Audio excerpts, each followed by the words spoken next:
Буйнагийн ган учир. Ахын чамайг олж уулзах гэж нэлээд судалгаа хийлээ. Тэгээ энэ төр улс маань бас уламжлалтай, удамтай. Энэ олон улсын дунд бас гэсэн өөрийн өнгө аястай, түүхтэй, гайхалтай сайхан түүхтэй, бас гайхалтай сайхан ирээдүйтэй. Тэгээд дээр нь бидний хайрладаг энэ эх орн маань хязгааргүй сайхан оршин амьдрах нөхцөл бололцоотой. Чамайг олоход жаахан хүнд байсан боловч ихтэй гайваа. Чамайг олохын тулд би одоо нэг хэсэг жаахан түүх сөхөж үзлээ. Би хүний сонссон юм л да. Өөрөө миний хамгийн их хайрладаг бас бахархдаг тэр үеийн хэл одоо Оросын Екатерина хатан монголчууд чинь ийм сайхан хүмүүс байдаг юм уу гэж харж чад уулаг алдсан тэр сайхан ноёны сайн ноён ханы удам юм. Ийм ч учраас өрөөч өөрсөн. Миний төр манай төр удамтай, угшилтай, хар хайрцагны бодлоготой. Тэр нь хайрцагын дотор нэг юм байд юм биш. Оюун санаа, ой санамжинд бас бичиг баримтанд тулж үлдсэн ийм сайхан түүх үхий, шаштар үхий ийм улс учраас л чамайг өрсө хэрэгээ. Баярлалаа танд.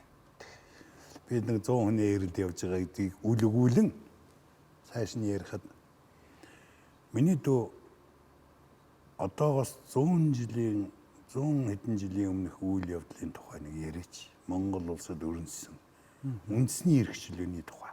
Би Өвөрхангай аймгийн Хайрхан талан сумын уугуул 10 ихэр хотод төрж өссөн. Хуучнаар бол Сайнгийн аймгийн Сайн ноёны хошуу.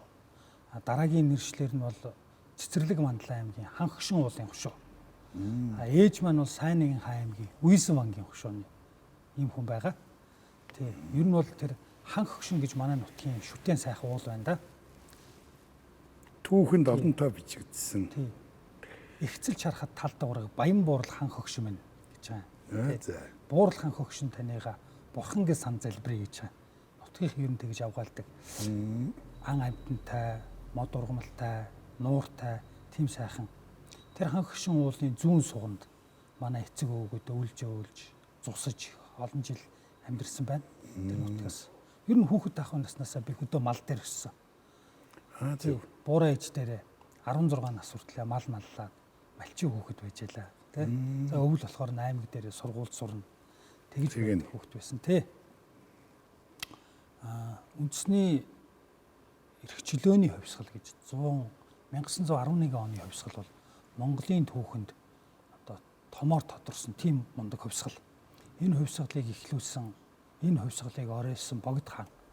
Богд хааны засгийн газрыг тэргүүлсэн Сайнгийн хан Намнан сүрэн түүний үзэл санаа бол ер нь бас тийм мартагдах ёсгүй тийм чухал үйл явдал юм шиг байна. Харахад бол Сайнгийн хан Намнан сүрэнгийн тухай хүмүүс түүхэн баримтаас нь за Екатерина хатан тэгж уулгаалцсан, уг бол хувьсгалыг эхлүүлсэн, өвч нөөр насварсан, хордож насварсан гэдэг олон зүйлийн таамаг байдаг. Гэхдээ тэр хүний 1911 онд эхлүүлсэн тэрхүү хувьсгалынх нь үзэл санаа өнөөдөр болтол амьд бөгөөд тэрхүү зорилго чиглэл нь монголчууд одоо болтол биелүүлж амжаагүй л байна. Маш товчхон үгээр тодорхойлох юм бол 1911 оны тэр хувьсгал бол Манжийн өн удаан дарлалын дараа баруун Монголын геноцид хийсэн, төв халахыг нь дарлсан. Тий. За өмнөд монголуудын бүгдээрингийн өөртөө уусгасан тэр цаг хугацааны дараа гарч ирсэн үндэстнэрээ нэг үндэстэн болох хамгийн гол зорилго нь тэр үхрийн бүр шиг хэлхээтэй 6 удмын Монгол буюу баруун 3 түмэн, зүүн 3 түмэн. Одоо бид нар чинь зүүн 3 түмний нэг халахал байна шүү дээ. Тий, зүүн 3 Үншэбүү одоо байхгүй байна. Уранхай төмөд байхгүй байна. Цахар төмөд гэж байна тий. Тэр төмдүүд өөрсдөө 6 түмнээс бүрддэг гэсэн энэ Монгол одоо салан бутраад яг энэ цаг хугацаанд мартагдчихлээ. Тэгээ 21 оны хувьсгал гэж байгаа тий. Тэрний одоо зорилго агуулмж цар хүрээ хэмжээг нь бодож үзэх юм бол 1911 оны хувьсгал бол 21 оны хувьсгал уг бол ардчилсан хувьсгал гэж нийгэм сольсон энэ хувьсгалуудын суур бөгөөд үндсэн зорилго нь эннээсээ илүү том бөгөөд одоо модоор бол үндэсний. Сайн оюун намсрынгийн үйл хэргийг хүмүүс маш их бодох хэрэгтэй юм шүү. Зорилго чиглэлийг бодох хэрэгтэй. Яг гэвэл тэр нь ганцхан сайн оюун ханы зорилго биш. Тухайн үеийн нийт монголчуудын хүсэл эрмэлзэл тий маш олон жилийн эрх чөлөөг эрмэлзсэн хүсэл зорилготой байдаг тий. Үндэсний эрх чөлөө хувьсгал гэдэг үгийг улс төрийн шинжлэх ухааны төр их зүйн онолоор нь авч үзэх юм бол доор нь хоёр үг байгаа юм. За гадаад нэршил нь бол de facto, de jure гэдэг юм. De facto гэдэг нь бол хагас эрх чөлөөт, de jure гэдэг нь бүрэн улс. За энэ гадаад нэршилд бол sovereignty гэж үг байгаа юм. Sovereignty. Тий. За яг зөв. Нөгөөх нь бол independent гэж үг байгаа юм. Тий. Тусгаар тогтнол гэдэг. Тэгэхээр энэ бүрэн эрхт байдал тусгаар тогтнол гэдэг хоёр зүйл хамтдаа байжж үндэсний эрх чөлөө оршдог. Тэгэхээр 1921 оноос хойш 70 жилийн турш монголчууд бүрэн эрхт байсан уу гэж авч үзэх юм бол суур үндсэн дөрвөн шинжүүдийг авч үздэг. Дөрвөн шинжээр шинжнэ. Шинжнэ. Тэгжээ тэр ус бүрэн эрхт байна. За нэгдүгээр. За нэгдүгээрх нь болохоор тухайн улс дотоод асуудалдаа өөрөө бүрэн эрх мэднэ гэж байгаа. Улсынхаа дотоод асуудлыг бид бүрэн эрх мэднэ. За яг 1911 оны хувьсгалын амбиц нь байсан боловч Коминтерний хувьсгал бол тийм боломжийг олгоогүй. Монголын дотоод асуудлыг коминтернүүд бүрэн мэддэг байсан бөгөөд уул нь эхлэхдээ дотоод асуудлаа өөрөө мэдье гэсэн хүсэл эрмэлзэлтэй байсныг коминтерн дотоод асуудал нь ерөөсөө бүрэн эрх мэдэж чадаагүй. За энэ нэгдүгээр асуудал бүтсэнгөө. За хоёрдугаар асуудал нь болохоор үндэстнийх нь өөрсдийнх нь хууль эрх зүйн тогтолцоо өөрийн нутагтаа бүрэн эрх мэднэ гэж байгаа. Гэтэл хууль ёсоо бүрэн эрх мэдэх биш. Эсрэг гэрээ ерөнхий сайдаас нь эхлээд бүх сайдуудыг нь хүссэн үедээ орсод дууддаг, эрүүд нь шүүдэг, тамлан хэрцгийлдэг, тэ яргалан хороодог ийм бусрамг үйл ажиллагаа явуулж ирсэн байна. Тэгээд улс төрийн үндсэн хэлмэгдүүлэлтийг хэлж 1911 оноос эхэлсэн хэлмэгдүүлэлт 37, 38, 39, 40 онуудад бүр гарч 35,000 хүн хэлмэгдэж одоо тухайн үед бол шүүхээр одоо шийдэгдээгүй бүрэн эрхт онцгой комисс гэдгээр 22,000 хүнийг шийдгсэн байна. 10 эрхтэй тутмын нэг нь цаазлуулсан байна. Ингээ бодохоор чинь хоёр дахь нь бас байхгүй болж ирсэн. 21 оноос хойш шүү дээ. За 3 дахь нь юу болж ирж байгаа гадаад харилцаанд өөрийгөө мэднэ гэж байгаа юм. Тэр бол өстой вообще байхгүй тий. Байхгүй болж ирж байгаа. За дөрөвдүгээр асуудал нь дэлхийн бусад гүрнүүдээр хүлээн зөвшөөрөгдөнө гэж байгаа. За энэ бол байсан нэгдсэн үндэсний байгууллагад бүртгүүлсэн тусгаар тогтнол.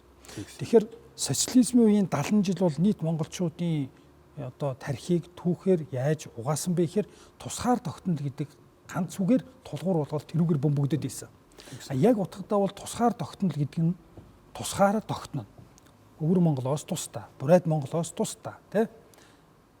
Баруун төмдөөсөө тусдаа, хойдуудаасаа тусдаа. Ингээд тусдаа тусгаараа зөвхөн халах Монгол буюу 6-ны 1 нь оршоод бид нэр агшиж энэ байгаа газар нутгаа биднийх юм шиг, бүрэн юм шиг, бүтэн юм шиг шүлгэн хүртэл тэгж бичигддэг. Дэлгэсэн дэрлэг шиг гэдэг. Яг үндэ эн чинь 6-ных нь 1 юм аа. Хүн амынх нь төмдүүдийнх нь 6-ны 1 юм аа гэдгийг үеийн үед үрийн урд санаж энийг баттган бэхжүүлж 6 удмын Монгол үндэстнэр эрх чөлөөтэй байхыг үндэсний эрх чөлөөний хувьсгал. Энэ бол үндэсний эрх чөлөөний үзэл санаа сайн ноён хан буюу ягаан ноёны одоо гол зорилгоо гэж бодож байна. Энэ сайн ноён хан чиний авцарсан зураг тийм ээ. Энэ хүн яг өөрийнх нь хүсэл тэмүүлэл биелсэнгүй. Гэхдээ энэ хүн манай анхны Богтант Монгол улсын анхны засгийн газрын тэргүй ерөнхий сайд. Тэргүй ерөнхий гэж байна шүү. Энэ хүнтэй ямар холбоо байна чиний удам судар хүсэл тэмүүлэлч. Хоёр үг хэлжлээ шүү дээ. Удам судар бас хүсэл тэмүүлэлч. Тий. Ер нь хүүхэд байхад бол мэддэг байсан. Мэдээж аав маань хэлнэ хөгшчүүл маань бүгдээрээ ярьдаг. Анх Эрдэнэсүү хий 90 онд байгуулахад ах дүү нараараа тэнд өгсөн өргөл барьцсан бараг 20 орчим хувь манайхан нийлүүлсэн байдгийн. Бүгдээр очиж барьсан бурхан тахилаа. Тэгээ таныг хэлсэн болохоор би нөгөө ургийн бичээг авчирсан. Тэр чинь нөгөө цээжний пангаар би тийм юмаа гэж цээжээ дилдэж болохгүй шүү дээ, тэ. Юм чинь ингээд цасан дээр мөртэй, цаасан дээр жимтэй үлдсэн байх хэрэгтэй. Миний асуултанд баримттай хариулахын тулд тэгэхээр чи өөрөө хуульч хүн тийм үү? Тий, би Монгол Улсын их сургуулийн хууль зүйн сургуулийг төгссөн. Тий. Багш чинь ямар хүн байна? За миний яг докторант буюу одоо сэдвийн маань удирдагч миний багш бол академи Содов Сүрэнгийн Наран гэрэл гэж багш байна. Наран гэрэл бай. Тий. За. Тий. За тэгээд манай Лүндэн дээр багш одоо манай их сургууль чинь бүр дээрээс ярих юм бол хичээл номын сонссон гэх юм бол манай Чимэд багш байна те. Тий. Одоо Чимэдгүй өөр чи хичээл орж ирсэн. бакалавр, магистр, докторант гурвууланд нь орсон. Гурвууланд нь орж ирсэн. Тэгсэн. За. Тий. Чи тэгэхээр яг одоо эцсийн дүнд бол ямар одоо эрдэмийн хамгийн дээд зэрэг докторант байна уу? Докторант. Миний ер нь докторийн диссертацийн ажил сонгуулийн гэмтэр гэдэг сэдэв. Магистрийн дипломын ажил нь маань гэмтэргийн тусгай субъект. Бакалавр хамгаалсан сэдэв нь болохоор гэмтэргийн субъект байхгүй юу? Тий. Тэгээд эрүүгийн эрх зүйн салбар гэсэн үг. Манай эрүүгийн эрх зүйн салбарт ч одоо хамгийн том профессор академич хүн манай Наран гэрэл багш. Тэгээд Наран гэрэл багшаасаа л одоо эрдэм гордоод тий шавлын суугаад дагаал явж идэг. Тий. Зүг. Би чамайг чамтай уулзахын тулд бас энэ нэмийг одоо авчирсан юм аа.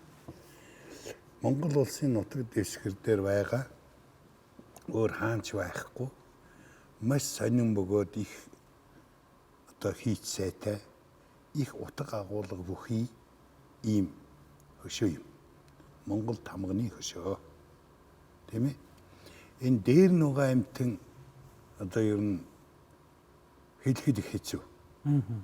Нэг л их сүр хүч бүхий их суу зал бүхий амтан баг. Бараг гэхэд бас яг бар биш. Тийм ээ? Нохой биш. Тэгэхээр энэний доор байгаа тэр дөрвөлжин хэсэг дээр бол энэ тамганууд нь байна л да. Дөрвөн том үеийн тамга байна. Тий. Тэгээд энэ тамгыг одоо энэ дээр яах гэж энэ хөшөөг хийсэн гэхээр энэ үндэсний эрхчлөөний хувьсгал анхны 5 яам байгуулагдсны 100 жилийн тохиолдуулан дурсгал болгоо гэж нэгэн их мундаг эрхэм хүнд дурсгал болгосныг би авчирсан. Тэгээ өөртөө чи ярихын тулд шүү дээ. Тий. Тэгэхээр сайн ноён хаан энэ тамганы энэ 5 яамны алийн эрхлэн суусан байх уу? Тавуулангийн тэргүүлэн суусан байх уу? Тий. Ерөнхий сайд чинь тэгнэ л дээ. Тэгин тийм ээ. 5 яамны тэргүүн сайд. Тий. 5 яама тавуулангийн ерөнхий сайд. Ерөнхий сайд атгаж ирсэн. Монгол улсын анхны ерөнхий сайд гэж болох уу? Анхны ерөнхий сайд. Тий. Зөв. Энэ анхны ерөнхий сайдтай чи яаж холбогдсныг одоо хоёулаа үзэн дээ. Тэгэх үү? Баримтан дээр. Хоёулаа яг Facebook энэ төрлөө бол дараа орно.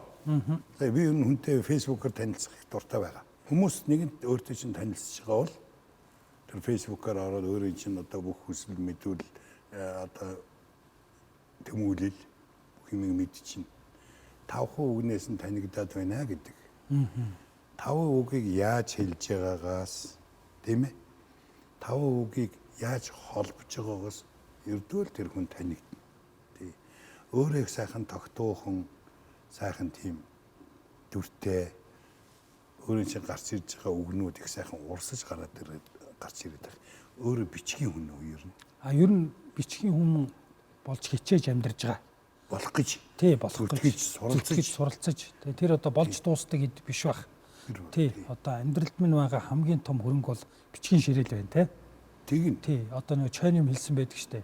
Тэр ширээн дээрээ би уйлцуулаа, тэр ширээн дээрээ би дуулцуулаа гэд те. Тэр ширээн дээр би юу ч мэдэхгүй хөвгүүн ирсэн гэдэг ингээд. Чи чойн шүлгнүүдээс надад нэгийг дуудаж өгч чадах. Таны явцын дунд болох уу? За явцын дунд. Өнөөдөр одоо энэ бахархал метр харагдах энэ ургийн бичиг магадгүй 100 жилийн өмнө манай гэр бүлд маш их харуулсалгүй нэг те хагцлуудыг авчрах бол шалтгаан болсон. Бас нэг тийм түүхтэй. Энэ ургийн бичгнээс болж. Ургийн бичгнээс болж. Бичснээс болж. Тий. Энэ бичигдснээс болж. Мөрдөн мөшгөгдсөн. Мөрдөн мөшгөгдсөн. За ер нь бол ингэж байгаа юм. Би чинь саяны хэлсэн Сайнын аймгийн Сайнны хөшөөний хүн. Манай аавын бураа аав нь бол одоо хамгийн сүүлчийн тэргүүн тайж генозер тэргүүн гэж тайж байгаа юм. Генозер тэргүүн гэж тайж байгаа. Тэгээ энэ тайж бол одоо Сайнны аймгийн Сайнны хошууных нь тайж ахлагч гэсэн үг. Нийт Сайнны хан аймгийнх нь ахлагч нь бол Сайн ноён хан өөрөө. Гэхдээ манай аймаг чинь Сайн ноён аймаг нэртэй байжгаад Намын Сүрэнгой ерөнхий сайд болж хан цол хүртэхэд хан гэдэг нэр авч Сайнын хан аймаг нэмж авч байна. Манай хошуу бол Хошоо Чинван цолтой. Хошоо Чинван цолтой Сайнын аймгийн Сайнын хошуу. Тэр нь бол тухайн үеийн засаг захиргаа нутаг дэвсгэр нэгж одоо түүнийх нь мэршлэр бол хитрхи дөрвөн зэрэг гэж байна. Ван, гүн, бэл, бэс. За зарим хошуудууд бол ифүү буюу манжи хүргэн гэдэг цолтой гэсэн үг те. Халах чинь. Энийний дээд цол буюу ван гэдэг цолыг 2 удаа хүртсэн болохоор Хошоо Чинван гэж байна. Тий. За энэ ургийн бичиг дээр энэ улаанаар бичсэн хүмүүс нь тухайн үедээ насварсан байсан хүн. Энэ ургийн бичиг бол 1896 оны ургийн бичиг бөгөөд тухайн үед байсан одоо Монгол нутаг дэвсгэр дээр байгаа 4 ханы удам угсааг бүгдээр ингийн 3 жилд 1 удаа тэмдэглээд тэмдэглэсэн бичгийг манжи одоо хаанд хөргүүлдэг. Хөргүүлсэн бүртгэл 1% манжид буюу одоо Хятадын 1-р төв архив дээр 1% нь үндэсний төв архив дээр хадгалагдаж байна. 1-р төв архив Бээжин. Хятадын Бээжин дэх 1-р төв архив. Тэр энэ бол 1-р төв архив дээр 1% байгаа. Одоо үндэсний төв архив дээр мөн байгаа гэсэн үг. Манай дээр. Энэ чинь хуулан бичнэ гэсэн үг ш тэр үеийнхэр. Тэр үеийнхаар одоо муутуу цаасан дээр бичнэ гэсэн үг. Бичиж өгнө гэсэн үг. Тий. Тий. Сайнын аймгийн хэмжээнд. За энэ ургийн бичиг доор байгаа энэ тухайн тэргүүн буюу цэгмэд тайж гэж байгаа юм. За цэгмэд тайж нь бол одоо 3 хүүтэй. Цэгмэд гэж байгаа биз? 3 хүүтэй. Гянвазар, Сандагдорж, Сандаг цэрэн гэж 3 хүүтэй. За эндээс ургаж байгаа бичиг нь бол тийшээ очино. За энэ зөвхөн ах トゥ гуруулаа боловч дахиад ах トゥ нэлээ болол байгаа шүү дээ. Үеэл хаяал гээд. Нийт 5 хүн буудагдан мөн шоронд хоригдож, хойшоо Орос руу баривчлагдаж насварсан бөгөөд 3 хүүхэд үлдсэн нь Өрөнгө аймгийн Хайрхан талаан сумд болсон танхимд гарсан хоолны хордлогоор зөвхөн тэр 3 хүүхэд нь нас урчилсан. Бусдын зүгээр. Бусад хүүхдүүд нь зүгээр. Тэгээ тэрийг хордуулсан гэж боддог байсан бөгөөд хорлогцсон гэж үздэг. Нэг 3 настай пүрүү гэж хүүхэд байсныг архангаар өргүүлж цухтаалгасан гэдгийг. Тэгээ тэрнээс сураг тасарсан хаана явсан бүү мэд. Гээ ингээ бодохоор чинь эндээс үлдсэн одоо ганц охин хондгийн охин хорлоогийн том хүн манай аав юм баг. Хондгийн охин хорлоогийн том хүн манай аав. За би энэ хүн. За ингээд дээшийг явуулаад чи ийш нь оруулаад. За ер нь бол сайн уян хан аймаг бол Төмөнхөн ноёноос эхэлдэг. За Батмөнх Даян хаан Гэрсэнс жалаар хунтайж Онхуу үйсэн ноён гэдэг ингээд доош явж штэ. Төмөнхөн сайн ноёноос эхлээд 14 үеийн ургийн бичигэнд байна гэсэн үг. 14 төвй дээрээс нь ингээд залгадаг. За энэ ч хүрээд ирэхээр яаж юм хэрэг ингээд баларцсан байгаа биз? Тэр үедээ л ингээд муу хадгалагдаж. Эндээс ингээд уламжлаа доошоо явахаар юу болж хувирдаг вэхээр энд сайн уян хан Намын Сүрэнгийн нэр бөгөөд энэ наа гэж байгаа биз? Энэ доор нь одоо энэ хүнд ингээд тодотхон сүлд бичсэн нь болохоор ерөнхий сайд болсон тухай нь байгаа. Ингэж бичээд. За энэ голын игнэг юу дагдаг гэхээр Монголын уламжлалаар 4 хааны том хүү бол энийг залгана гэсэн үг. Залгана гэсэн үг тий. Манай аав бол юу вэ гэхээр одоо сайнын ханаасаа салж явах дотроо баг хүүгийнх нь хүүхд болж хувирж байгаа. 2 хүүхэдтэй болсон. Тий. За ингэж салсан энэ ургийн бичиг байгаа юм. Тийм байна. Тэгэхээр юу болж хувирж байна гэхээр том баг 2 хүүгийн чинь томынх нь хүүхэд нь нийт Сайнын хан аймгаа захирж байна. Багийнх нь хүүхэд нь болохоор Сайнын хан аймгийн сайн ээний хошууга захирж байна. Хошууны захирагч. За захирагч. Энэ бол Гянвазар тэргүүнийг буюу аавын өвөөг тэргүүн зэрэг тайжаар өргөмжилж исэн 1908 оны өргөмжил. Энэ болохоор Бадруулт төр гэж одоо манжин сүлийн заан шүү дээ. Бадрагуулт төр гэдэг нь тийм. Халахын төмөнхөн номон эзэн эрхэмжит ийтэй эн хэрдэн дайчин сайн уян хан Батсүх их хошоо хатан магсарж ав. Цогчин хам хувилгаан тойн товчин содном гихүү тойн донид давг хамб төвд ханчин ишторж за хам ноёдууд тэргүүн зэрэг тайж Гянвазар 26 настай гэж байгаа. Сандаг цэрэн 18, сандаг дорж 16, жамсран 7, намжил дорж 9, лавгжав 48 гэдэг ингээд энэ дээр бишигдсэн байна. Ингээл албан ёсны бүртгэлүүд ингээ хөтлөгдсөн байна тийм. Ингээ онтойгоо энд юу гэнэ? Тамгатайгаа. За энэ үндэсний төв архив хөмөргийн дугаар 155, дансны дугаар 1, хадгаламжийн 160, хууцны дугаар 45 гэж байгаа. Тэгэхээр Монгол хүн бүхэн одоо архив руу очиод өөрийнхөө удам судрыг яг ингэж олоод мөн үү? Хадгалах өөртөө одоо андаа өлгөх, харж явах ийм болцоо одоо манайд байна. Байлгүй яах вэ? Гэхдээ бас их хэцүү тэрний үеэр архивд устсан бичиг баримтууд их байна. Одоо Сайнуй аймгийн хойд хэсэг болох Завхан аймгийн Мянган дайжийн хэсэг бүртгэлч гэдэг юм уу сайн бүртгэлүүд байна. Гэхдээ тэр чинь нийт тэр чинь удам өгсөн хамаатан саднаараа 1000 гаруй бүртгэж байна. Гол тайжууд нь цөөхөн л дөө. Гэхдээ ер нь хэлмэгдүүлэлтийн үед чинь бол 1400 орчим тайжийг бүртгэхэд бүгдийг хятсан шүү дээ. Тэрийг одоо бүр ингээд заналтайгаар хятсан гэж хэлдэг те. За энэ болохоор дараагийн хүн амын бүртгэл болоод ирж байгаа. Энэ болохоор за тэргүүн зэрэг тайж туаан тэргүүн гэж байна тийм үү?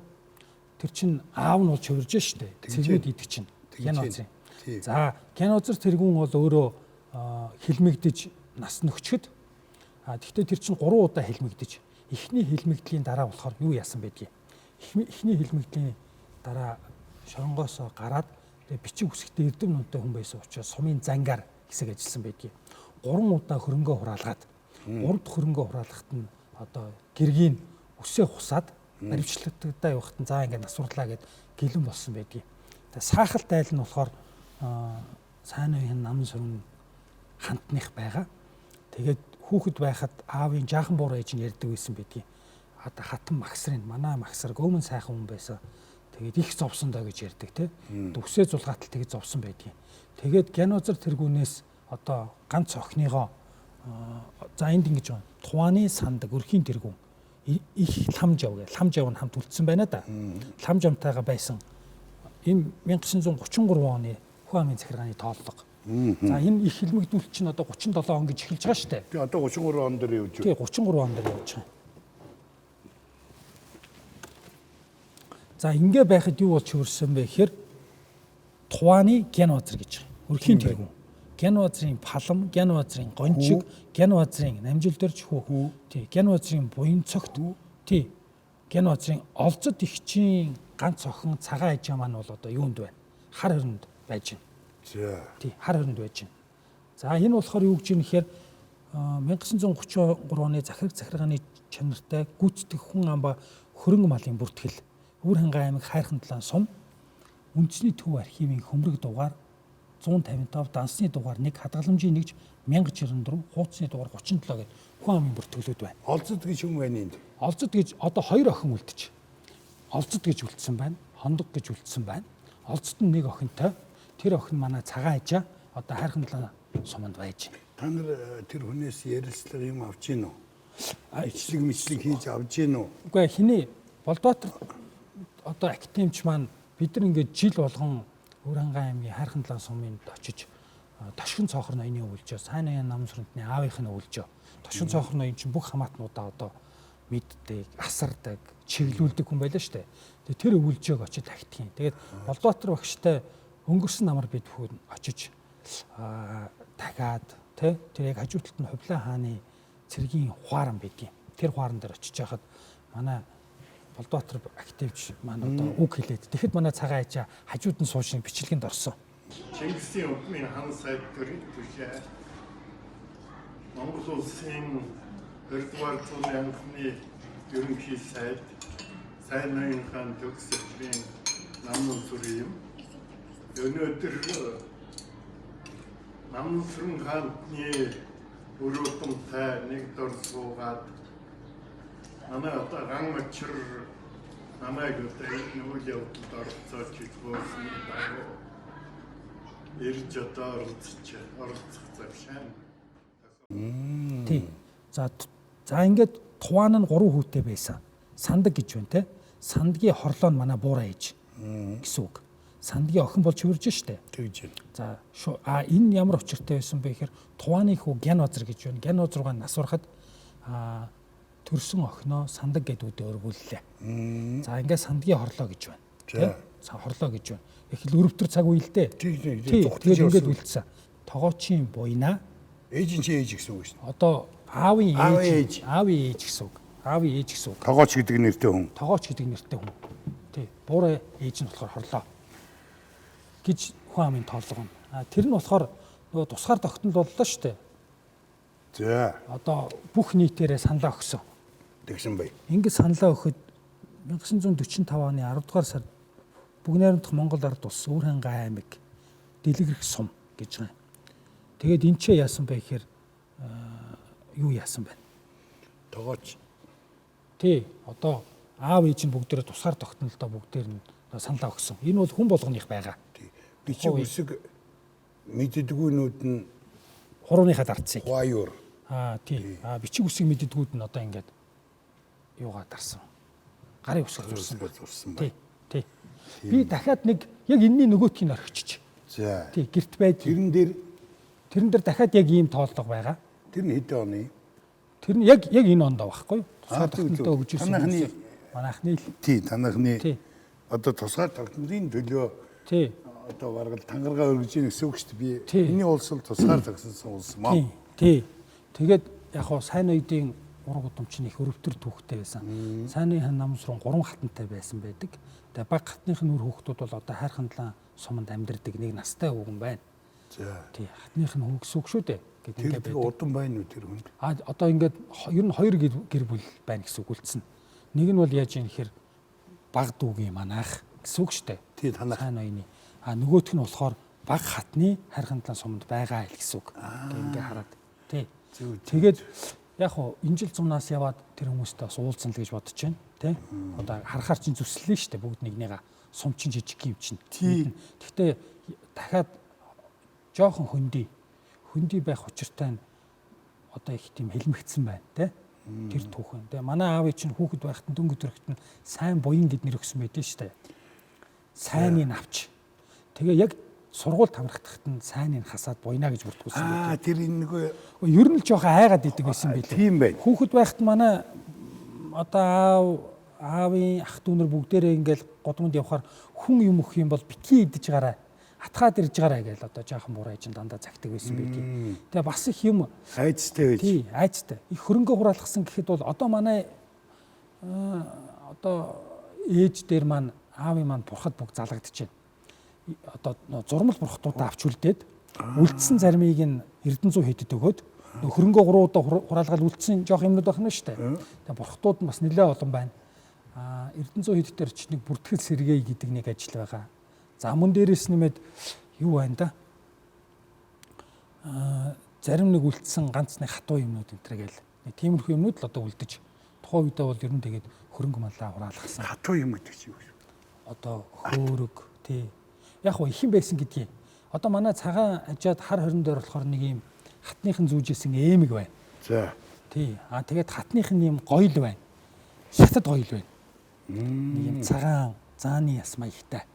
Тэгээд нөгөө гоёл чимэглээ хийдэг байсан төмөр авдар байна. Унжлагууд. Тий, төмөр авдрууд байна. За хонх дамрууд байна. Тийм зүйлсүүд нь тэнд байна. Манай бурхтууд нь байна гэдэг ингээд. Чи бурхныг хадгалж байна уу? Манай ээж хадгалж байна. Ээж дахин тий. Ээж одоо эсэмэнд сайхан нэр байна уу? Тэгэлгүй яах вэ? Манай ээж чинь бас ер нь залуухан. Тэрэн сайтай. Тэгэлгүй яах вэ? Манай ээж чинь одоо 61 оны үхээр чинь залуухан. Тий. Одоо 60 хүрээгүй байд. Насаараа Өвөрхангай аймгийн өмгөөлөгчийн зөвлөлд өмгөөлөгчөөр ажилласан, өмгөөлөгчийн зөвлөлийн дарга хийжсэн. Монгол Шийг сургуулийн хуулийн сургууль төгссөн. Тэгээ хүүхэд байхад ээж чинь одоо сурж байна, магистр сурж байгаа. Хаазын хүн байх нь шүү. Ер нь тий. Манайхан чи ер нь Монгол Шийг сургуультай их холбоотой хүмүүс шүү дээ. Манай хуулийн сургуулийн иргэний эрх зүйн тэнхимийн одоо их том зүтгэлтэн хоригийн жамбал дэржүүлж хууль зүйн яамны сайд байсан. Та таних байхаа. Манай аавын үеэл ах нь байна. Манай ээжтэй ч одоо их орын хамаатан манай иргэний эрх зүйн бас их том хүн мөнх жаргал доктор гэж байна. Манай Өвөрхангайгаас байдаг одоо гарын 5 хурамд байдаг докторуудынх нь 2 нь манай хамаатай. Манай Монгол Шийг сургуультай хамаатай. Түүхээр яаж манай ээжийн юу ч юм бол тий ээжийн аав нь бол эмч хүн байсан. Тий. Баянгол сумын богд сумын хүмүүс. Зүүн баялаа бас хамаардаг. Тий. Түүхээр яаж судалгаа хийж байна. Танайхан дотор яг түүх одоо энэ үндэсний эрхчлөөний хөдөлгөөн намсрангуй урд түүхүүд та нарын хойд энэ хэлмэдлийн үеийн түүхүүд энэ судалж байгаа хүн байна. Манай аав сайн үеийн хан аймаг 1-р бүлэг нь. Сайн үеийн хан, сайн үеийн хушуу. 3 дахь нь сайн үеийн удам, тухайн тэргүүний үр сад бөгөөд хэлмэгдэлтийн он жилүүдх одоо гашуун дурсамж гэдэг нэртэй ном 1990-ад онд эхлүүлээд тэгээ дуусаагүй явсан ном нь манай аав чинь намайг оюутан болоод төгсдөг жил 2008 онд бурхан болоод тэгээ тэр номыг би үргэлжлүүлж бичээд тэгээ надад чинь нэг төш тулах хүн хэрэгтэй. Тэгээ би нөгөө ургийнхаа бичгийг тэгээд нөгөө түүх сурвалжууд ахмадуудынхаа яриатай ахтаймч болдоотор багштай очсон байхгүй юу. Тэгээ би тэр чинь бас манай болдоотор багш чинь яг энэ хан судлаар мундаг штэ. Чинвэн ханд дээр судлалыг Монголд босгосон хөрөг судлал тий. Яг тэрүүгээр чинь одоо яг л Монголд барьж болох манай уйлжин салбарын чимдгаа гэсэн. Тэгээ болдоо багш редакторлаад номуудын маань засаад тэгээ ингээд одоо ингээд дуусаад хэвлэлтэнд бэлэн болсон нэг ном байна.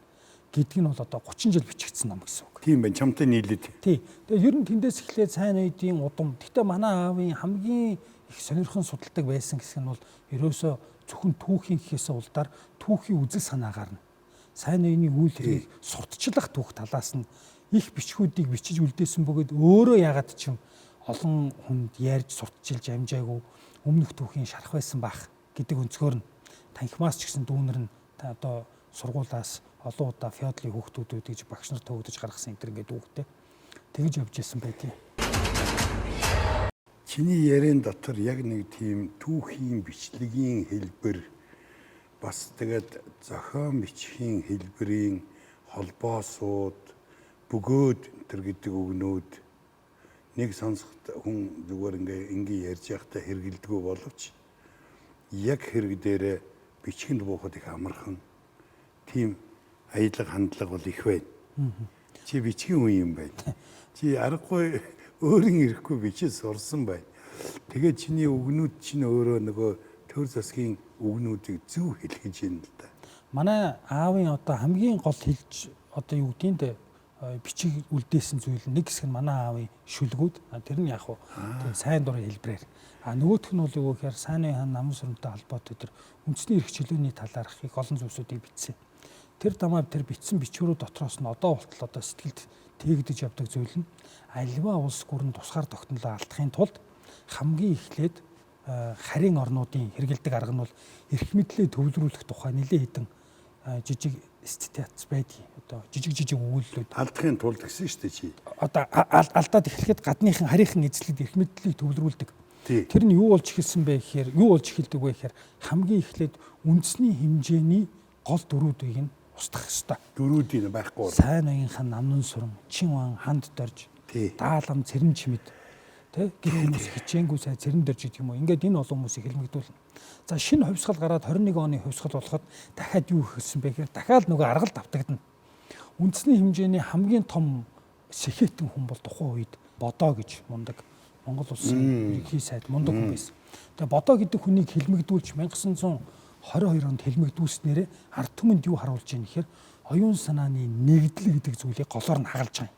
Нэг хэсэг нь Бодоог үзен ядна. Нэг хэсэг нь тэр хүн дургуутсна, тэ? Нөгөө нэг хэсэг нь харамсна. Ингээ хоёр хуваагдах хэвээр. Бодоо гэж юм байсан юм уу? Асман ламл байсан гэдэг. Гэсэн. Тэр үг чинь үгийг суулгана. Тэгж шүү. За дараа нь яах ёстой вэ гэхээр сэхэтэнлэг хэсгийг устдаад хоёрт нь явахаар үндэсний хэмжээний хөрөнгөтнийг устгах ёстой. Ер нь ядуу амьдран гэдэг чинь бол залах уу арчаагүй байгааг нь тэмдэг шүү дээ. Одоо ядуу байгаагийн төлөө хүнийг өрөвдөж хайрлах биш. Эсвэргээрээ тэр хүнийг ажилтай л болгох ёстой шүү дээ. Сургах, дадлагжуулах ёстой. Тэрийг өөгшүүлэх биш. Тэхийн тулд яах ёстой вэ гэхээр хамгийн том дайсан бол данзан. Одоо капитал руугаа гэж хэлдэг, швейцар руугаа хөгжинэ гэж хэлдэг, баяжих тун гэж хэлдэг. Тийм үндэсний хэмжээний хүнийг устгах ёстой. Ингээ 24 он данзан устгachиж байгаа. Тэгээд хүмүүст юу гэхээр чиний ядуу, хоолгүй, хэцүү, горьгүй байгаа чинь чиний залах уу, хичээл номоо давтахгүй, ажилгүй байгаатай чинь холбоотой биш юм аа.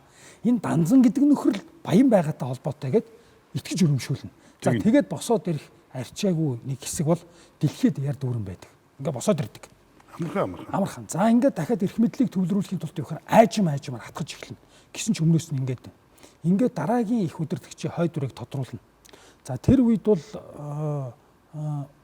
за одоо дахиад нутгаа ярих гэдэг юм. Манай нутгийн өмшөлтэй үндэсний хэмжээний хүн шүү дээ. 10 хээрийн хазгар гиндэн гэж чангар гарлаа шүү дээ.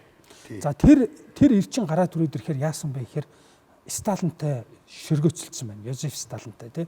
Тэр хүний үгийг авахгүй байна. Одоо багын нэр нь Коба тий. Кобагийн үгийг авдаггүй. Кобагийн үгийг ерөөсөө нөхөр авдаггүй. Ингээд ирэхээр нөхөр яаж ийн гэхээр гиндэн сайдыг хэлмэгдүүлж байна. За тэхийн тулд эхлээд яах вэ гэхээр зохиомл хэрэг үүсэх ёстой. Лүмби хэрэг гэж үүсэх ёстой 33 оны үед. Лүмби хэрэг үүсгээд тэнд 150 орчим хүмүүсийг тухайн хэрэгт нь хэлмэгдүүлэн байцааж байна. Маш хурц асуудал болж байна. Ингээ үүний дараа яах вэ гэхээр лүмби хэрэгтэй холбогдуулж хэдэн жилийн дараа гиндэн Кремль дуудаж Кремль баривчлаад Сочид гэрээ хорионд хорж байна. Олимп болдог. За ингээ гэрээ хорионд оруулаад яаж юм хэрэг за хазгар гиндэ чи над хэрэгээ хүлээ гэж хэлж шít. Нөхөр огт хүлээхгүй байгаад байна. Тий. За ингэнгүүт өөртөө чи хамт 130 гаруй хүнийг хэлмэгдүүлнэ гэж хэлэхээр хэрэгээ хүлээж бууж өгч шít. За ингээд ирэнгүүт нь хойгуур нь Сталинтай Молотовтой уулзсан чой басан гэдэг дүрийг тодруулж байна. Тэнд хэрэгээ хүлээгээд тэр хүний хэлмэгдүүлээд буудаад ирэхдээ зэрэг нь 9 сарын 2-ны өдөр чой басан бүх цэргийн жанжин ерхий сайдын 1-р орлогч. Дараа нь хууль шүүхийн тулд дотоод явдлын яам их өгч байна. Ингээд цэргийн жанжин засгийн газрын тэргүүн хууль зүйн сайдыг батцсан хүн чинь хэлмэгдүүлэлтийг хэлдэм байгаа шүү дээ. 40 мянган сувтай бинто бууга бэлгийн дөглөө. 40 мянган хүнээ цааслан хороо гэдэг. За ингээ хядлагын үүд хэллээ. Ногоо малгайднуу дотоод явдлын яам ажиж хэллээ.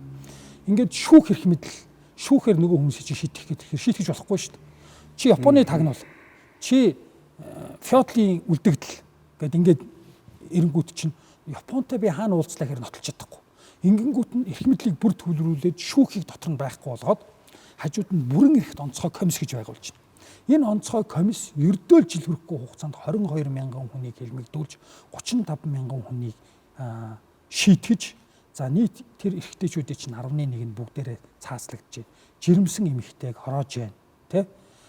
Ингээд бүх хүн хэлмэгдэж байгаа шүү дээ. За яг энэ үед чинь одоо миний эцэг өвгөд бүгдээрээ буюу тэр сайн үеийн үр удам тэр чигээрээ бүгд хядагдсан түүхтэй. Хядагдаж эрхтэйчүүд нь бүгд үлдээгүй 1400 тайж ухсаатан бүгд одоо ингээд хэлмэгдэж байхгүй. Эрхтэйчүүд нь ерөөсөө үлдээгүй. Зээнэр л одоо зулбаж үлдсэн байна шүү дээ, тий? Амин зулбаж. Тэгээ яг энэ түүхээс бодоод үзэхээр юу гэсэн үг гэхээр тэр тусгаар тогтнол гэдэг үг бол ганцаараа хүчин мөхс бөгөөд үнц нь багтай үг. Тэр бүрэн эрхт гэдэг үйлдэлтэйгээ байх юм бол үхрийн бөөр шиг хэлхээтэй хамгийн сүүлийн лэгдэн хаалсан шүү дээ. 6 удмын Монгол гэж хэлж байгаа. Цахар түндээс орилж гин гэж хэлж байгаа юм те. Хашгирчийн шилж байгаа. Нэгдмэл байх тэр чинь үндэсний эрхчлөө. Тусгаарлагдаад авчиж байгаа. Ер нь социализмын үед чинь тэгээд их түүхч нацаг дөржгойл түүхийг одоо маш зүгээр нь социализмоор одоо дээгүр нь бүрхэж доор нь нууж үлдээсэн болохоос биш. Бүх түүхүүд худлаа шүү дээ. Одоо ингээд зүүн Европ дотор социализмын үед хийгдсэн бүх кино гарахгүй байна. Бид нар чинь богд хаандаа шогилдог кинотой шүү дээ. Өө шогилохоор барах. Нохотой дөрөв танкчин кино гэхэд пошт гарахгүй. Шалтгаан нь маш ойлгомжтой. Ойд хядагдсан хэдэн мянган офицерчүүдийн тэ амь нас энэ киногоор зөвтгөх ёсгүй. Нэг. Хоёрдугаарх нь тухайн үеийн дайн тулаан дэлхийн дайн гэдэг бол харуусал, нулимс, гуниг, хядлага байснаас биш ийм гоё баатарлаг дүртэй супермен шиг кино байгаагүй учраас энэ кино гарахыг хориглоно гэж байна. Нэг иймэрхүү түүхүүд болж хувирсан байдаг. Тэгээ тэр талаар аавын бичсэн гэдэг юм уу миний сонирхсон нэлээд олон түүхүүд явсан байна. Чи Facebook зүгээр хаяг нь хэлчих. Хүмүүс орж энэ баримтуудыг харах чиний бас тэрлэж бичсэн одоо нийтлэл өгүүлэл бас диплом элдв докторантын ажлын зах зугаас нь харах багш нарын чинь бас хэлж ярьж ирсэн үгнүүд энэ төр байгаа байлгүй дээ. Одоо энэний дараа та нөгөө түрүү хэлсэн шүү дээ. Чой нэмийг уншаад байна гэдэг. Яг л энэ чой нэмч тэнд байгаа. Тий, чой нэмч. Ер нь яг энэ тийм учраас би юу гэж хэлэх гэсэн гэхээр Facebook руу орохгүй хоёлаа. Тийм заавалга. Би чамаас бүр илүү их юм сонсомоор байна. За ингээ миний дүүргэлжлүүл. Тэр Facebook руу хүмүүс орцгоог хэлмэгдүүлэлттэй хамаатай яг л энийг уншихад тэр чой нэмийн зүүд 2 гэдэг шүлэг. Та нөгөө шүлэг хэдэж тэр шүлэг тий би тэр шүлгийг танд хэлээд өгөө. тэгэж Эренчингийн чой нэмийн зүүд 2 гэдэг шүлэг. Хаврын өрний өмнө хайлам хүйтэн цагаар харанхуй шөнийн төгшүүр зарлж хар нохоо улин хуцлаа. Үүр гийхийн өмнөх агшинд үнгэн харанхуйг гинтхэн зочиож үхээрийн бузар муу яраар хөлгийтэй хүүхэд уйлан чарлалаа. Тал нутгийн хатуу амьдрал тааны толгой шиг заяадаг тачирхан жаргалдаан дулаацсан эцэг тамшаан хөрвөөгд өндийхэд 26-тай их хүн хонин хөнжлөө нүмрэн өвдөг нуглан сууж, өвлийн жавар чичрэн, уйсан хүүгийн элгэндэн твэрч, урхан хоолоогоор бүвэ аяллаа. Хөхнийхэн сүв хүүгийн нүүрэн дээгүр хөх тэнгэрийн зааз шиг цайрлаа. Бүдгэн төөргөн тодорсоор дөрөө хангиж, нохоо хасч, дөрвөн хүн ороод ирв. Хормой хотоор нь хүйтэн жавар хоймор алгадан дин унтрав. Бушуул гэрэл гараг гэж зандарахад бууны замагт ачигнахад өмнөөс өнгөх бууны амандор өнчин чүдэнц чичгэнэн аслаа. Өвч зэвсгэлсэн дөрвөн ир өндөр дуугаар зандчин тушаав. Алин ч гэсэн бүхэд л амаанэж бүү дугар дохиж зангаж хөтлөх юм бол дорчнон буудна. Ардын засгийг төлөөлж бид ангийн дайсантай тэмцэж явна. Ариутхан цэвэрлэж шүүж явна. Хамаг имийг нь өө дуруугүй хамгчин онгич нэгж яв. Хайрцаг сав шүүгээ бодлыг хайр найргүй уутлав. Үнтэй бүгдийг нь авав, өнгөтэй өдтэйг нь хавав. Үүр шөнийн харанхуугаар гэрийн эзнийг баривчлаа. Яалаа гэж нвэ. Яс чинь гарна. Хорхоод хоргүй явсансан хогч нь холхинд гуталтай чигээр нь хоёр нүдийг боогоод 10 хурууг нь бадаартал ард нь гарын хүлээд дуу шүүгийг мордуулж дундаан хийгээд одов. Өрөвцөн зүрхний бор хальсан дээгүр өмцөн гიშгэлэг шиг хөлгөмөрдийн хайр найргүй төвөргөн хөр засыг цоо гიშгэлээд одов.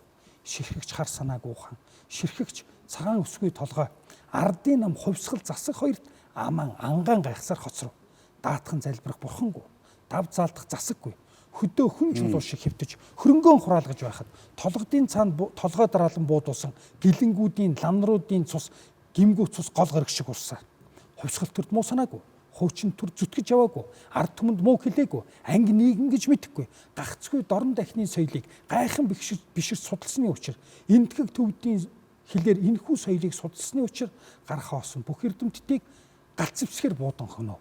300 илүү жил бүтээсэн 300 илүү сүм дугныг 30-аатхан онуудад багтад 40-тхэн хүн устгасан юм.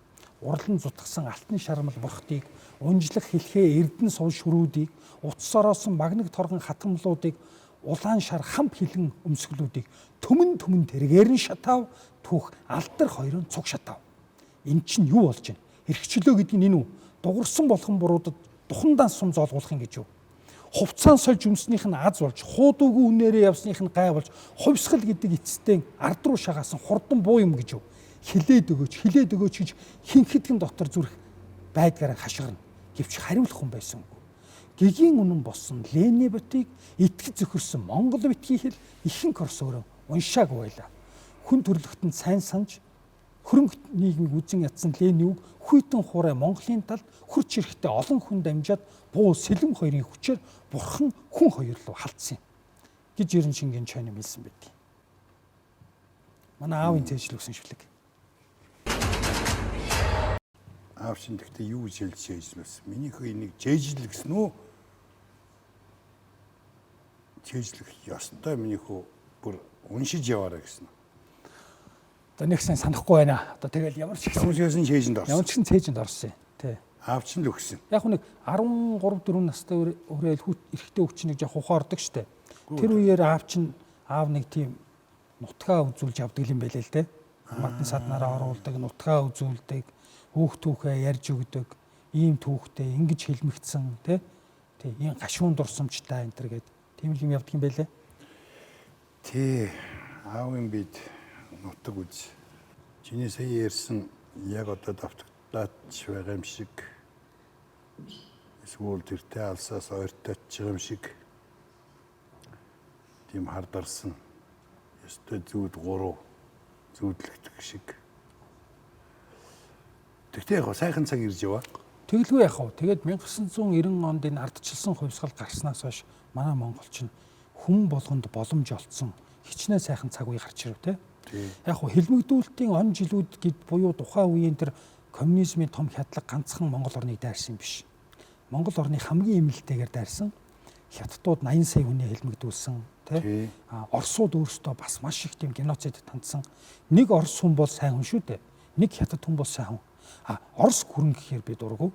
Хятад гүрэн гэхээр дургу. Энэ бол өөр асуудал. Энэ бол геополитик, геоустрийн асуудал. Гүрэн гэдгээрээ. Яагаад гэвэл эзэрхэг том гүрэн хажуудаа байгаа жижиг гүрнийг мөнхөд цусын сорхыг л бодож амьдардаг. Өөрсдөө материал техникийн бааз болгоно. Гэхдээ түүний дараа 1960 он, 70 он, 80 оны үед Монгол улс хөгжин дэвтсэн. Цэцэрлэг, сургууль, эмнэлэг гэдэг. тэр тусгаар тогтнол тэр хөгжил бол 35 мянган хүнээ золионд гаргасны төлөөс үг дуугүй байсны шагнал. Цагийн ирэхээр хөгжиж явж исэн аж үйлдвэрийн хувьсгалын дараагийн давлага 20 дугаар зууны том тесрэлтийн үр дүн капиталист социалист хоёр нийгмийн хоорондын өрсөлдөөнд ирсэн боломж. За ингээд социализм үед хөгжсөн 1990 онд ардчилсан хувьсгал гарснаас хойш бид бүхэн эзэн Чингис хаанаа үүх түүхээ үннээр нь бичих, ярих, шүүмжлэх, санах өргөн сайхан эрхчлөө олдсон ба штэ.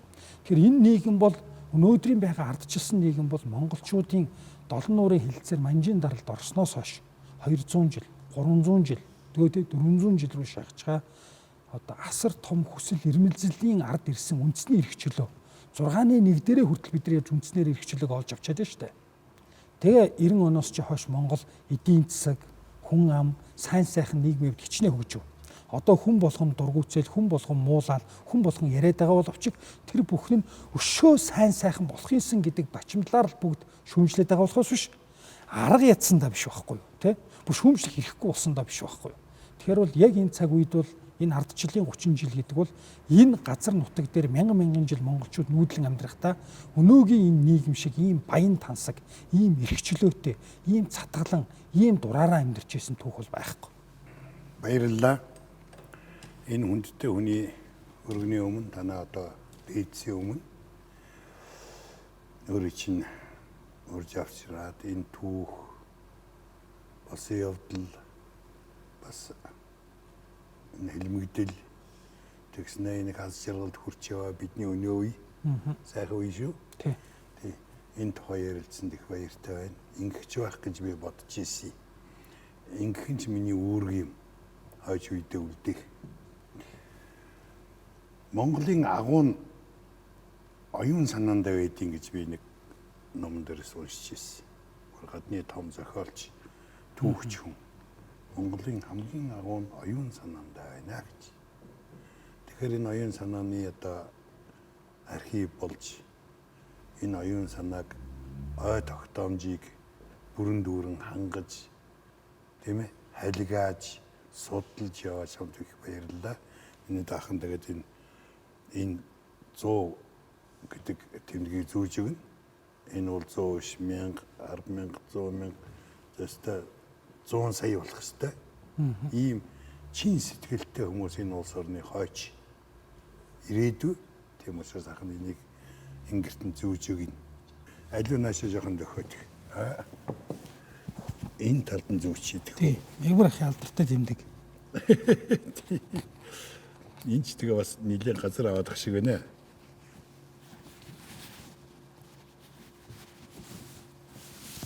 За сайхан. Ингэрээ мэлэлгчлаа. Ингэрээ цоолуулчлаа. Одоо тэгээ би чамайг ингээ харсан энэ Монгол дээл чамд их сайхан зохиж бас энэ 100-ын тоо бас их сайхан зохих юм. Зөөлөн байдаг тэгүүдэн тийм ээ. Тэг зөөлөн байдаг. Тэгээд юуны баган шиг нэг 100 гэсэн соёмны баган шиг нэг амтын их цэвэрхэн харагдаж. Тэгээ би чиний энэ дотор цамцыг бас ашиглалаа л да. Их уран хүн аяж. Энэ дээлийг бас их уран хүн хийсэн байна. Ер нь тэгээд Монгол хүүхнүүдийн ур эн чинь ер нь явж бас нэг муу эр нөхрөө бас эх орноо хайрлах хайр байдэн шүү дээ. Гэрийнхээ тэргүүний одоо тэргүүнгээ нэрлждэг. Тийм ээ. Тий. Өрхийн тэргүүнгээ. Өрхийн тэргүүнгээ нэрлждэг. Тэгээ бас нэг аяр цай хийгээд өгтөө дээжийн хан хурамстай өргөнгүүтээ нөхөртөө авцрагчдаг. Тий. Тийм ээ. Гэлэнгээс гэрээ эзэн гэж хаан орж ирсэн ч өрхийн тэргүү хоймортой сунштай. Тий. Хаан соохгүй. Тэр ихэр батганы тухай би нэг сонсоод өөр их хайр хүрсэн. Ихэр батга би ч говийн хүн л дээ. Ихэр батга төрөнгөт их бэлгшээж ноён малгай хийж өмсгөж байгаа юм. Бүр бүчилж яхад. Хоёр өөрхөн тийм ноён малгайтай хоёр нөхөр байх нь шүү дээ батга. Тэгэнгүүт тэр эзний тэр жилдээ ноёны доо зөвшөөрлөгөө орж болно. Ноёныхаа хажуу сууж болно. Үе юм шиг ярьж болно. Агсан төхөнч хайшаа юм. Тэр бас мундаг. Тэгээд ботог төрхөөр их сайхан дэлгэр цаг болдог гинэ. Ихэр ботог. Энэ жил бас ботгатай жил байлаа. ихэр батгаллаа, инг батгаллаа, ихэрлээ. Сайхан байна миний дөө. Би чамайг одоо нэг бас юуныхаа тухай надад нэг ярьж өгөөч гэж. Танай гэр бүл хэдэн хүүхэд байна? Ямар айл байна? Эхнэр юу хийж байна? Гэргий. Манай эхнэр чи бид хоёр чинь манай ангийн хүүхэд. За. Тий. Их сургуульд хоёлаа 1-р курсны ангид ороод тэгэл 4-5 дугаар курстаа тусдаа гараад амьдэрсэн. За. Ангийн маань охин. Баяр сайхны нар мантах гэдэг охин. За чи одоо хэдтэй? Би ч одоо 34-тэй. 34-тэй тэгээ хэдэн хүүхдтэй гинэ чи? Би 3 хүүхэдтэй. Тий. Манай эхнэр болохоор одоо Дархан хотын охин. Гэхдээ Завхан аймгийн Төдөвтэй сумын уугуул Хотгойд бүсгүй байна. Хотгойд. Тий. Хотгойд бүсгүй байна. Төдөвтэй сум чинь нэг манай ерөнхийлөгчийн очир утгын сум билүү гүйл. Гүү хаа. Гэтэ яг Завхныхын ч одоо энэ бүгдээрээ л манай ерөнхийлөгч нар л гэдэг юм шүү дээ. Тийшээ чинь. Тий. Гэхдээ очир утгын Завхных мөн л дөө. Зүгээр сумын бол мэдэхгүй байна. Тий. Тийм. Тэгээд нэг мэрэгжилтэй уйлж тэгэл одоо ёстой хар багасаа л амьдралаа да. Би ч н өөрөө айлын 2 дахь байхгүй юу? Дээрээ ахтай. Зөв. Тий. Ах маань надаас нэг ах. Доороо нэг эмэгтэй дүүтэй. Зөв. Чи айлын баг юм байна шүү дээ. Хүүгийн хувьд бол тий. Ах чинь одоо юу хийж наа нэг? Манай ах цахилгааны инженер. Зөв. Чи бол Эрдмийн мөр хөв. Аавын мэрэгчлийг үлсээ. Аав маань Зүйлт холбоо тус Харьков хотод цахилгааны инженерээр сурсан. Зөв. Тэгээ цахилгааны инженер. Ээж маань Монгол Улсын сургуулийн хууль зүйн сургууль. Ах бид тэр чинь ингээд аав ээжийнх нэг мэрэгчлийг дагцсан баг. Хуугаад авчихсан. Тий.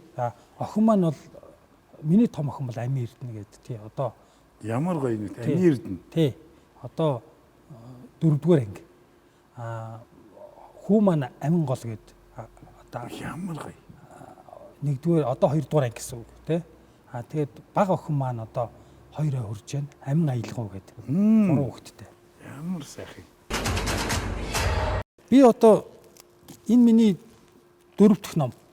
За аавын номыг үргэлжлүүлвэл 5 дахь ном гэсэн үг. Тэгж таарнаа. Би ажлын маань гараа Монгол Улсын сургуулийн хууль зүйн сургууль багшиж эхэлсэн. Тэгээд тэр сургууль багшиж байхдаа амьд хууль гэдэг ном гаргасан. Яг хуу эрх зүй хуулийг хүмүүстээ хялбаршуулан хэрхэн амар заах уу гэдэг. Дараа нь заах уу. Чи багшлах гэдэг нэг үү? Би чинь ер нь одоо ажлын маань анхны гараа их сургуульд эрх зүйн танхимд багшиж эхэлсэн байхгүй юу? Тий. Тэгээд ер нь салбар дотор бол сонирхдаг салбар маань бол төрийн онол. Бишээ илүү судалдаг. Тий. Тэгэхээр чи нөгөө нэг цааш исэн хичээл болон мэрэгжлээл одоо бас яриад байна гэсэн үг. Тийм байна. Энэ болохоор хятадтай хэрхэн өрсөлдөх вэ ном? Чи хятадор нүүдээр аялын тэмдэглэж ирсэн. Нүүдэлчин нүдээр. Тий. Яг хөө тэгээд их сургууль багшилж чад яасан бэ гэхээр би чинь тэргүүн шадар сайдын зөвлөх, ерөнхий сайдын зөвлөхөөр ажиллаа штэ. За төрийн албанд бол шаггүй өндөр хэмжээнд нь. Тэгсэн. 6 жил гарантай одоо төрийн өндөр албан тушаал дээр зөвлөх гэдэг ажлыг авчлаа. Сүрхий ажил хийжсэн юм. Монгол Улсын 27 дахь ерөнхий сайд Норвегийн Алтан ууг тий. Одоо яг төр талаасаа их юм бол намайг хөлийг дөрөв гарыг ганцхан дүргсэн гэсэн үг. Тэгээд ажиллаж байхад яасан бэ гэхээр ерөөсөө санаанд бодогдсон нэг зүйл бол Америк сайхан санагдаал, Европт сайхан санагдаал, дэлхийн 40-од орноор аялал, томилтоор яваал, үзэл тэгж жад хамгийн эцсийн нүүдэл ерөөсөө хятад. Энэ хятад гэдэг үндэстэн бид нар таних, мэдэх, харааж өрөөхөөс илүү өрсөлдөх арга зүйгээ олох, сэтгэлдээ том гэхгүйгээр багтааж агшаах хэрэгтэй юм байна гэдэг бодол төрөөд тэгээ 2016 оны сонгуулийн дараа шууд хятад руу явсан. Тэгээд тэнд очиод нэг 10 сар гарантай Шанхайд хятадын улс төрийн эдийн засгийн магистрийн хөтөлбөрт сураад тэгээд танхимын сургалт чинь яг нэг жил болоод дуусчих шүү дээ 10 сар. Өглөө бараг 8 цаг гэж номын санд ороод 10 цаг гэж гарсан. Тэр 10 сар бол миний амьдралд ховорхон амттай цаг хугацаа байсан. Англи хэл дээр. Англи дээр. Тий. Одоо хятадын материал чинь бас дүүрэн. Хятадаас нь илүү судалдаг 4 институт байна. Колумбийн их сургууль, Оксфордын их сургууль, Австралийн үндэсний их сургуулийн зүүн Аз судлалын хүрээлэн, Германы институтууд гэдэг ингээд. Тэгээ тэр маш их ресурс мэдээлэлтэй байхгүй юу. Тэгээд 10 сар суучаад дараа нь 6 сар гарантай хятадыг аялж дуусгах тэмдэглэл бичигээд тэгс чи 2 жил аялдаг юм байна.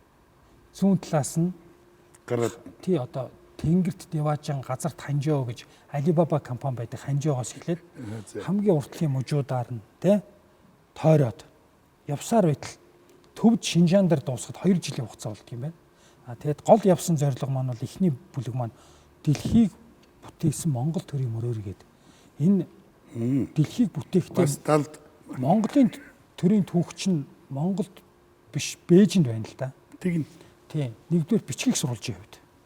Хоёрдугаарт яа гэхээр түүхэнд үлдсэн одоо нотх баримтуудын хувьд Хувлаа хааны цагаан суурга, Цавчаал бомбд, Күнзийн сүм буюу монголчуудын байгуулж ирсэн төрийн удирдлагын дээд сургууль.